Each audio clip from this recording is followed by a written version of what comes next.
Nisha's Corner. Today I'm going to show you how to make this amazing, delicious vodka pasta.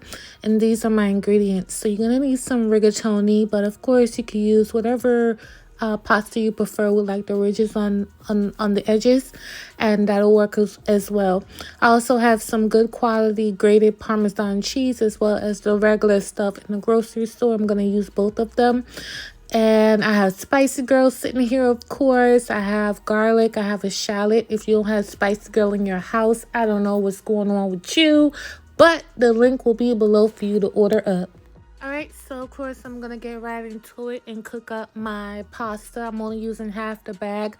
If you're cooking for a family of, 4 to 6, you want to use the whole bag so it can be enough. Y'all, almost burnt my butter, so I had to do a quick save and add my shallots and garlic and calm everything down. So now it's about just putting things in the pot and mixing. This is like the hardest part, mixing everything, because it's constant mixing and making sure everything's nice and caramelized and ready to go. Once I cook my shallots down and garlic down for 5 minutes, I'm going to add my tomato paste.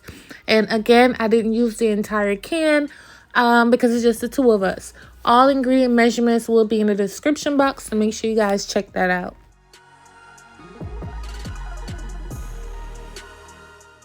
Alright, so now I'm going to add my vodka, and look at that. My arthritis was acting up and I overly poured. Ain't that something?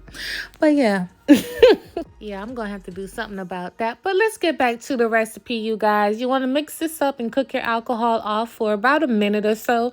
And first of all, the minute the vodka hit the pan with the tomato paste, the garlic, the shallots, it just smells so good. Again, I used the cheap vodka because, we in a panoramic and I ain't got it. Okay, so if you got it and you want top shelf, top to top vodka, you can surely do that. No problem. Mix this up for about 2 minutes and then we're going to move on. All right, so now I'm going to season this up with Spicy Girl, some dried basil, and some pepper. I wish I had fresh. I didn't have any. If you guys have access to fresh basil, make sure you use it.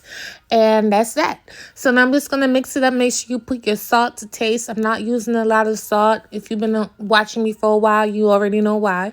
And so now I'm going to add my heavy whipping cream down in here, as well as some water to thin it out a bit.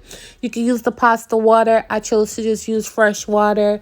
And then I got the perfect consistency that I prefer. I will put the ingredients in my description box. However, you already know everything goes by how high you have your temperature under your pot or how low. You might not even need the water, So, but I am going to put the exact measurements down below.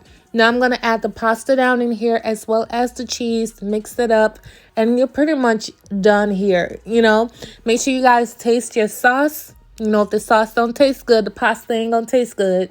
So make sure you taste it.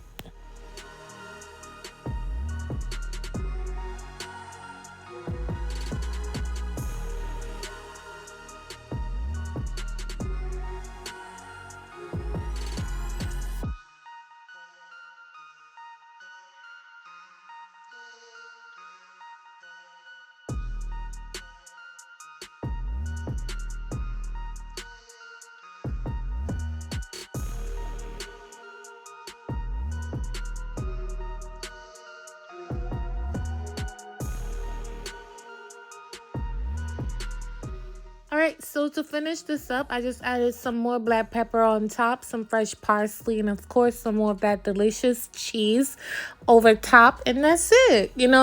Again, this is super cheap. You don't have to use this cheese. This dish is actually about $10 to make. It's very cheap to make, and it feeds a lot. So, the portion I made today only feeds about up to 3 people. However, again, if you have a family of 4 to 6, just use the entire bag of pasta, which is about a pound, and you'll be good to go. And yeah, don't forget to check out my description box. Thank you guys so much for watching. Don't forget to subscribe and give me a thumbs up. Let me know what you think below. Bye, you guys.